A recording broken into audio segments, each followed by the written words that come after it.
Boa noite, meus irmãos, que a paz do Mestre Jesus nos envolva. Estamos aqui reunidos mais uma vez para o nosso estudo e tratamento espiritual de segunda-feira da Casa de Isaac Lima. Vamos pedir para harmonizar o nosso coração e os nossos pensamentos a nossa irmã, Kátia Ueoca, que fará a leitura da página. Do livro Pão Nosso, psicografia de Francisco Cândido Xavier por Emmanuel, a página Quando Orardes. A sincera atitude da alma na prece não obedece aos movimentos mecânicos vulgares. Nas operações da luta comum, a criatura atende invariavelmente aos automatismos da experiência material que se modifica de maneira imperceptível nos círculos do tempo. Todavia, quando se volta a alma aos santuários divinos do plano superior, através da oração, põe-se a consciência em contato com o sentido eterno e criador da vida infinita. Examine cada aprendiz as sensações que experimenta em se colocando na posição de rogativa ao alto, compreendendo que se lhe faz indispensável a manutenção da paz interna perante as criaturas e quadros circunstanciais do caminho. A mente que ora permanece em movimentação na esfera invisível. As inteligências encarnadas, ainda mesmo quando se não conheçam entre si na pauta das convenções materiais, comunicam-se através dos tênues fios do desejo manifestado na oração. Em tais instantes, que devemos consagrar exclusivamente a zona mais alta de nossa individualidade, expedimos mensagens, apelos, intenções, projetos e ansiedades que procuram objetivo adequado. É digno de lástima todo aquele que se utiliza da oportunidade para dilatar a corrente do mal, consciente ou inconscientemente. É por este motivo que Jesus, compreendendo a carência de homens e mulheres isentos de culpa, lançou este expressivo programa de amor, a benefício de cada discípulo do Evangelho. E, quando estiverdes orando, perdoai. Agradecemos a nossa irmã Kátia Ueoca, que trouxe a leitura da página de preparo. Convido a todos que nós possamos agora elevar o nosso pensamento a Deus, fazer a nossa prece inicial, dizendo assim: Deus Pai de amor e infinita bondade, Jesus amigo, guia e modelo de nossas vidas. Estamos aqui, Senhor, a te rogar proteção por nosso estudo e tratamento espiritual da noite de hoje, agradecendo ao Pai pela nossa vida, pelo dia de hoje e por tudo que tem nos concedido. E vamos vibrar por todos aqueles mais necessitados do que nós. Levar também as nossas vibrações aos hospitais, aos leitos de dores, aonde houver dor e sofrimento. Que a paz e o amor e a bênção de Deus cheguem até eles, dando alívio para suas dores, dando paz e dando tranquilidade.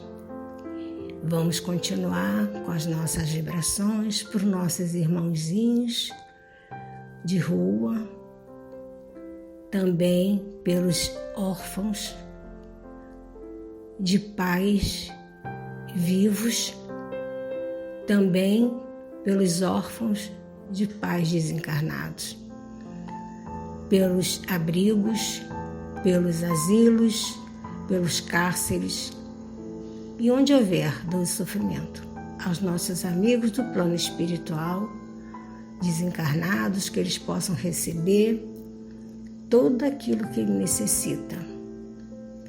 Que assim seja, graças a Deus. Vamos agora ouvir o nosso estudo de hoje, que a referência é o Evangelho segundo o Espiritismo, capítulo 27, itens de 1 a 4. Quem trará o estudo para nós é Vânia Hungria, que nós possamos aproveitar bem esses momentos que aqui estivemos com a oportunidade do ensino e possamos assim, Senhor, de alguma forma tentar levá-lo, conosco para o nosso dia a dia.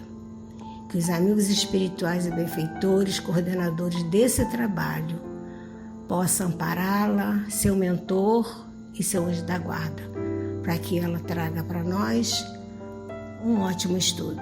Que assim seja, graças a Deus. Olá, meus irmãos, que a paz do Mestre Jesus esteja com cada um de nós. Nosso estudo de hoje, Qualidades da Prece, do capítulo 27 do Evangelho segundo o Espiritismo. E o item 1 fala o seguinte: quando orardes, não vos assemelheis aos hipócritas, que se comprazem em orar em pé nas sinagogas e nas esquinas das ruas para serem vistos pelos homens. Em verdade vos digo, eles receberam sua recompensa. Mas quando quiserdes orar, entrai no vosso quarto e, estando fechada a porta, orai ao vosso Pai em segredo, e vosso Pai, que vê o que se passa em segredo, vos recompensará. Não afeteis orar muito em vossas preces, como fazem os pagãos, que pensam ser pela multidão de palavras que serão atendidos. Não vos torneis, pois, semelhantes a eles, porque vosso Pai sabe do que necessitais antes de lhe o pedirdes.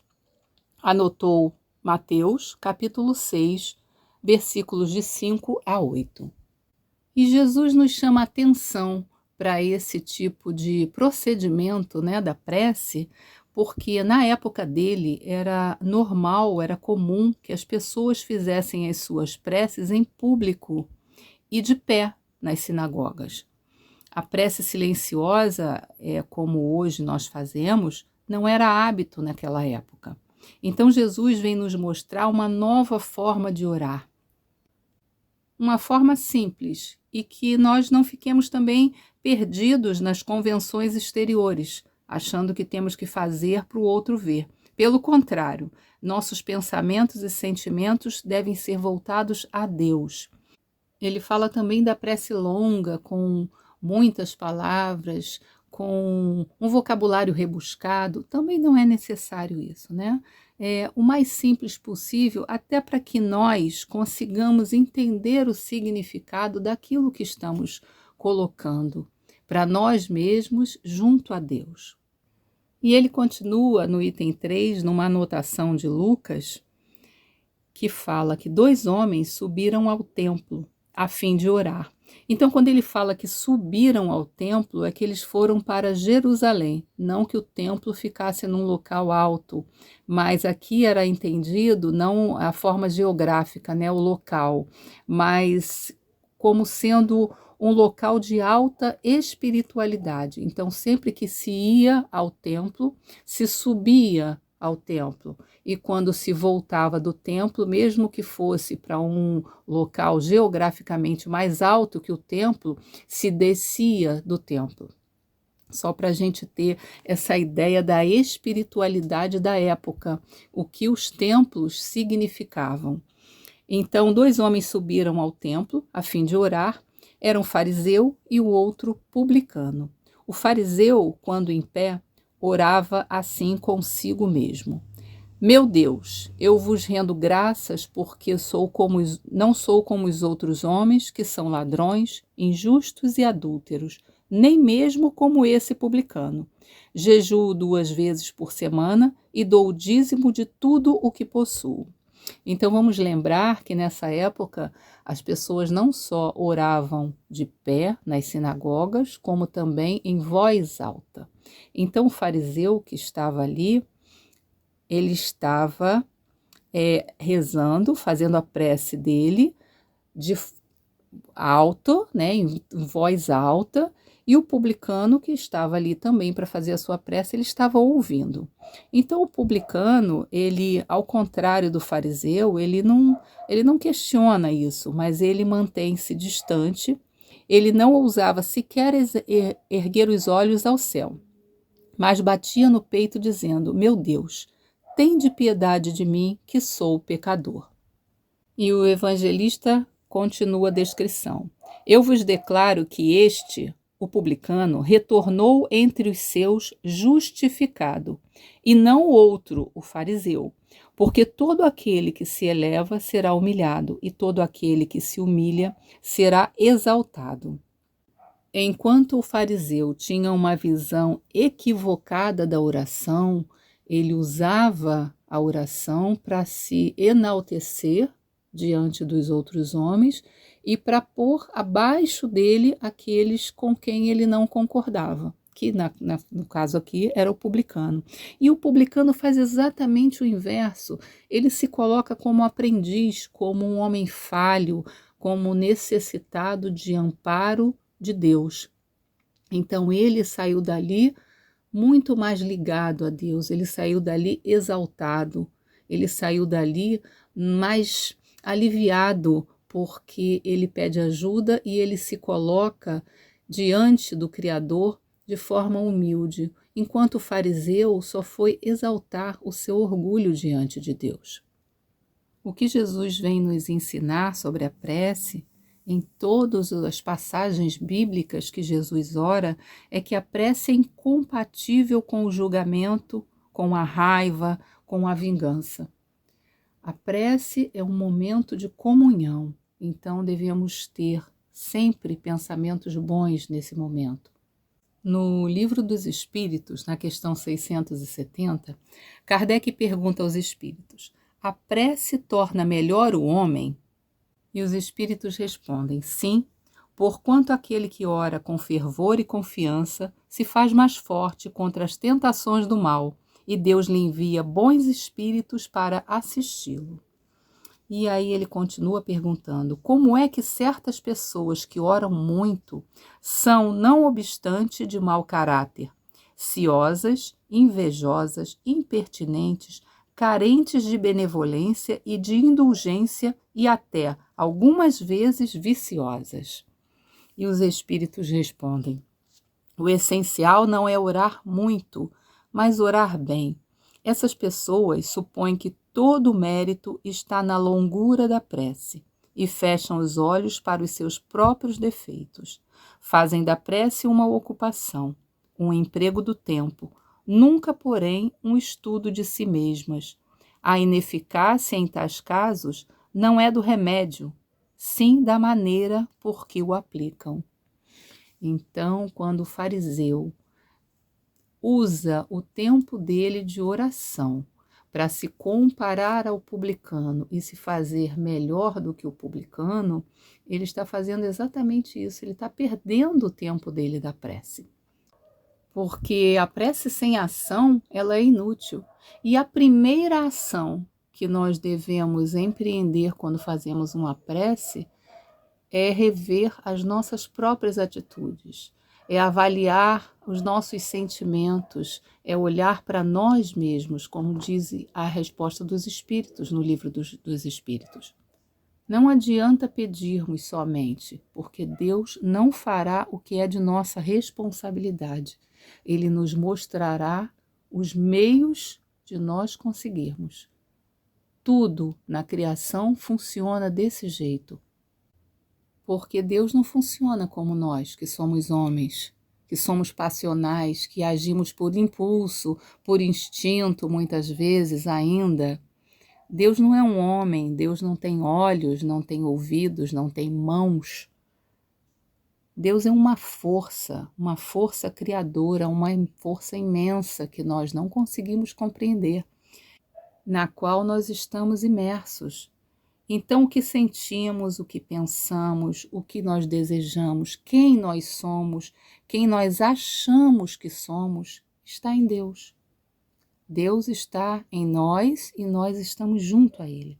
Então, quando nós fazemos a prece, é uma forma de organizarmos os nossos sentimentos e pensamentos, elevando-os em padrão vibratório mais alto, para iluminar, na verdade, a nós mesmos.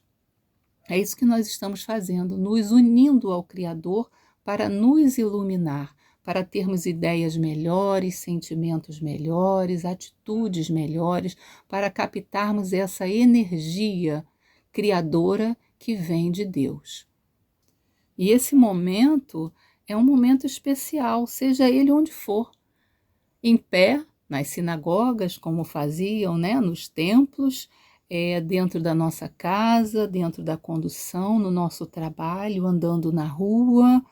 É um momento de avaliação dos nossos sentimentos, de quem nós somos, do que desejamos, da confiança que nós depositamos no Criador, porque quando nós pedimos alguma coisa, quando nós agradecemos, nós estamos fazendo isso, nós estamos mostrando para nós mesmos os nossos sentimentos, do que nós somos capazes. E essa não deve ser uma atitude pública, essa é uma atitude íntima, né? E assim sendo, ela desperta o que há de melhor em nós. Podemos estar pensando em outra pessoa, por exemplo, né? Endereçando a essa pessoa as nossas vibrações de amor, de carinho, de cuidado, e nesse instante nós também estamos nos cobrindo de luz, porque quando nós enviamos esses pensamentos, esses desejos, né, de saúde, de paz, de prosperidade, de felicidade a alguém, nós temos que tirar isso de algum lugar.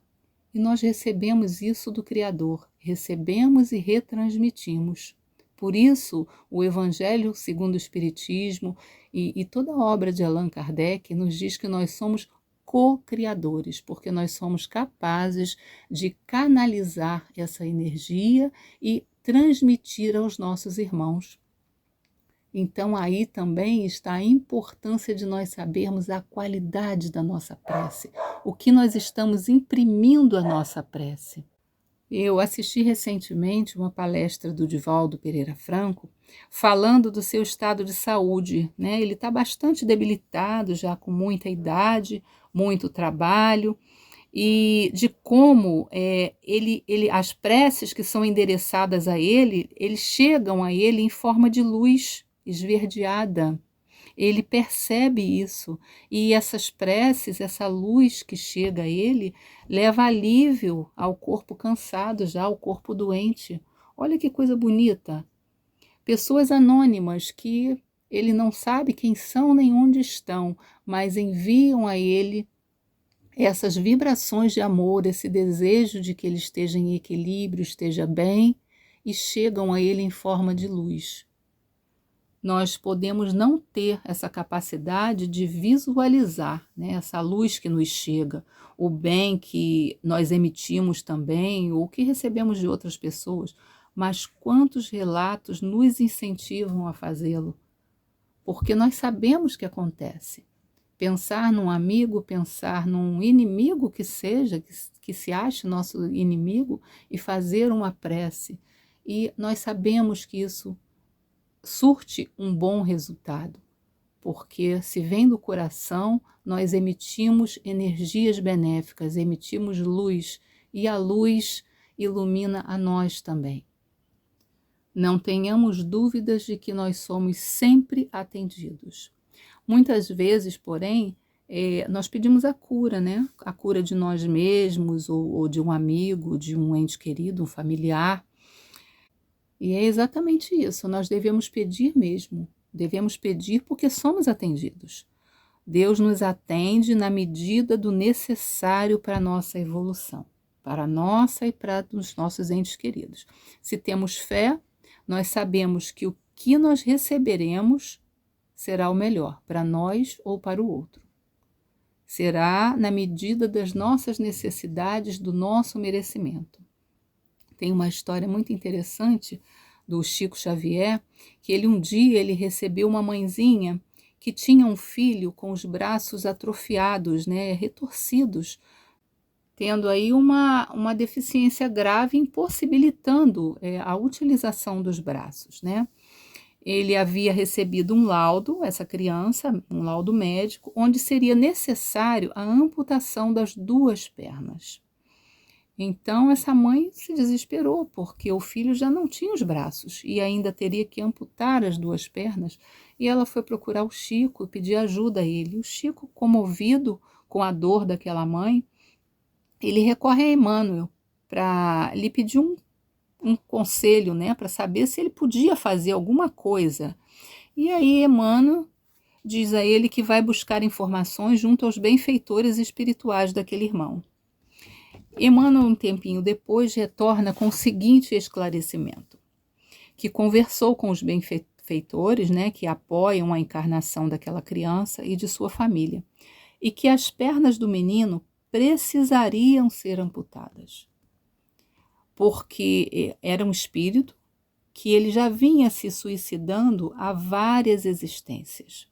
E essa experiência na carne agora com os braços deficientes era uma última tentativa da espiritualidade para que algo pior não lhe acontecesse, para que ele não regredisse a ponto de causar a ele mesmo um sofrimento muito maior.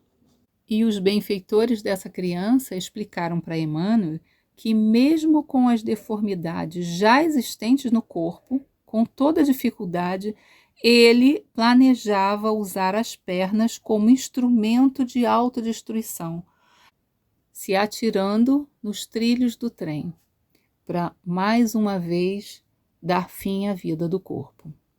Então, a fim de evitar esse mal maior, mais uma vez ele teria as pernas amputadas para evitar isso, né? E diante desse relato, nós podemos imaginar quantas vezes essa mãe não rogou a Deus a cura de seu filho, né? Nesse caso, a cura está exatamente na impossibilidade dele sair, dele fazer isso que ele desejava.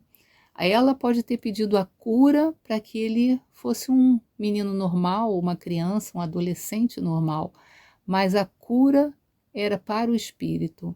Então, é exatamente o inverso do que certamente ela pediu, era o que ele precisava e era o que estava sendo dado a ele. Porque nós sempre recebemos a resposta para as nossas rogativas. Recebemos o que precisamos, nem sempre aquilo que pedimos. Muitas vezes recebemos um não, para não alongarmos mais a nossa dor. E aí a nossa página inicial nos diz assim: examine cada aprendiz as sensações que experimenta se colocando na posição de rogativa ao alto, ou seja, quando nós paramos para fazer a nossa prece, que sensações nós experimentamos?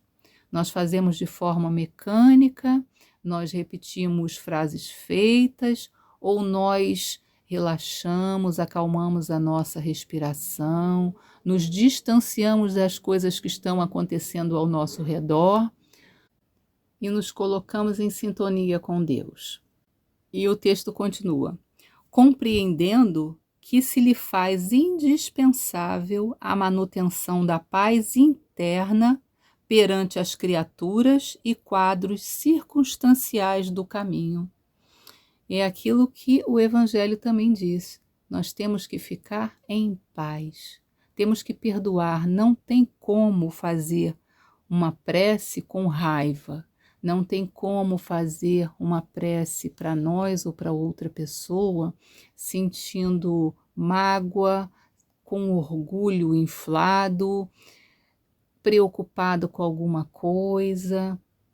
Mesmo que estejamos sofrendo, tristes, preocupados, o pensamento e os sentimentos têm que serem elevados. Naquele momento, nós temos que nos voltar para o Criador. Assim nós devemos fazer a nossa prece, para darmos qualidade à nossa prece, para iluminarmos a nós mesmos e aonde nós estamos, o nosso ambiente. Porque ninguém consegue agradecer um bem recebido com raiva, por exemplo. né? Vamos experimentar agradecer alguém que nos fez alguma coisa com raiva. Não vai ser gratidão, vai ser só convenção mesmo. Por outro lado, quando nós conseguimos cultivar em nós a gratidão é a compreensão, né? É a compreensão daquilo que nós temos, quem nós somos, do que nós conseguimos fazer. É saber que se hoje eu sou desse jeito que eu sou hoje, com todos os meus erros e acertos, eu sou a melhor versão de mim mesma, porque há 10, 15, 20, 30 anos atrás eu sabia menos, eu compreendia menos, eu era bem menos do que eu sou hoje. Isso é para todo mundo. Nós hoje somos a melhor versão de nós mesmos. Então, a gratidão a isso, a gratidão de tudo que nós recebemos no nosso caminho para que chegássemos até aqui, ela precisa ser trabalhada em nós. Para quando nós pararmos para fazer a nossa prece, nós termos a leveza necessária para recebermos o que de bom existe para nós. Porque ser grato nos traz leveza. Compreender que se eu errei no passado, que se ontem eu fiz alguma coisa que eu não deveria fazer e hoje eu já percebo isso, é porque hoje eu tenho elementos para saber disso. Hoje eu sou uma pessoa melhor do que fui ontem, porque hoje eu já consigo perceber isso. Então, esse exercício da gratidão na nossa vida, de estarmos sempre olhando, tentando, pelo menos, mesmo nas situações muito difíceis, olhar o lado positivo, né? Como a mãezinha que foi buscar o Chico. O lado positivo para o filho dela, que ela foi lá para tentar proteger e mudar a situação, era justamente o mais difícil. Mas mais difícil por conta do próprio espírito que estava dificultando a sua caminhada, porque a ajuda ele estava recebendo muita ajuda e nós sempre recebemos ajuda. Então, quando nós pensamos que estamos sozinhos, que estamos desamparados, não estamos. Nós estamos, pelo contrário, sendo muito, muito ajudados. Então, sejamos gratos, porque exercitando a gratidão, nós vamos conversar com Deus com muito mais amor. Nós vamos fazer uma prece para o nosso irmão, para quem quer que seja que necessite, e nós vamos enviar vibrações de amor. Nós vamos iluminar o outro e a nós mesmos, porque somos gratos, porque temos esse sentimento nobre que é a gratidão. Então, estar em oração não é só pedir, não é só idealizar situações que eu quero, também é importante. Planejamento é importante, né? É na maioria das vezes, na verdade, nós nos colocarmos em estado de gratidão e adoração. E o que é a adoração? É o reconhecimento da beleza das obras de Deus, do Criador. E para adorar não precisamos ficar contemplando o nada, ficar em meditação. Basta sermos gratos por estarmos de pé pela manhã, por podermos enxergar, por podermos sentir, por podermos amar, por podermos nos alimentar, por podermos fazer tanta coisa, por termos uma casa para dormir, uma cama, uma família. Tem muita gente que não tem nada disso, não tem nem esperança. Então, se nós temos esperança, já é um motivo de achar a vida maravilhosa, porque de verdade ela é, com todas as dificuldades que nós temos. Quando nós começamos a perceber isso, nós voltamos os nossos sentidos para o Criador. Nós nos limpamos, nós recebemos, nós deixamos ir também o que não nos pertence ou que não nos faz bem. Nós nos agradecemos com mais facilidade, nós nos unimos a forças regeneradoras do universo, as forças que regem o universo, que cria e recria e constrói o tempo inteiro. Tudo está em mudança, tudo está se transformando para melhor. E nós nos unimos a essa força, nós não ficamos brigando com o universo, brigando com Deus, com a criação.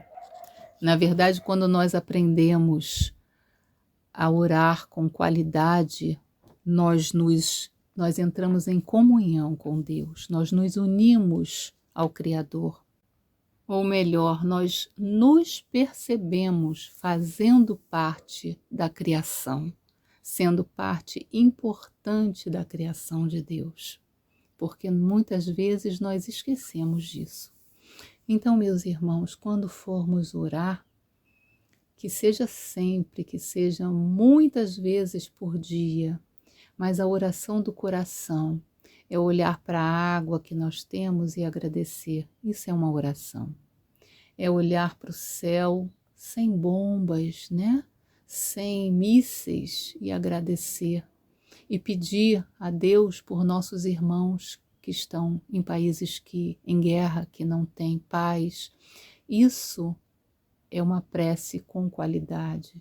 É sentir amor pelo outro, é sentir gratidão por tudo que temos, gratidão pelo outro também, pelo que o outro recebe. Então que Jesus nos envolva, nos dê sempre muita luz e coragem para sermos a cada dia melhores do que conseguimos ser até hoje. Muita paz a todos. Agradecemos a nossa irmã, Vânia Hungria, que nos trouxe esse estudo, nos levando a muitas reflexões. Que nós possamos, Senhor, uma palavra, uma frase, alguma coisa que ficou nos nossos corações, na nossa mente, possamos assim tentar botar lá em prática. Sei, Senhor, que é difícil, mas a nossa força de vontade nós conseguimos. Vamos agora fazer a nossa prece final. Pai de amor, infinita bondade, agradecidos estamos, Senhor, pela oportunidade do estudo. Que Jesus nos abençoe, que nós possamos assim, a cada dia, Senhor, lembrar dos seus ensinamentos, que nós possamos, Senhor, sempre ter a gratidão da oportunidade desses momentos, de estarmos aqui juntos para esse tratamento espiritual à distância. Que nós possamos assim, com muita gratidão, dar por encerrada essa primeira parte. E aqueles que vão fazer o passe à distância, que fiquem concentrados, pensando em Jesus, pensando no estudo e ouvindo a música até o final, para que possam, assim, receber os benefícios e as graças dos amigos benfeitores espirituais para aquilo que todos nós necessitamos. Muita paz a todos, uma boa noite e que Deus nos abençoe hoje e sempre. Graças a Deus.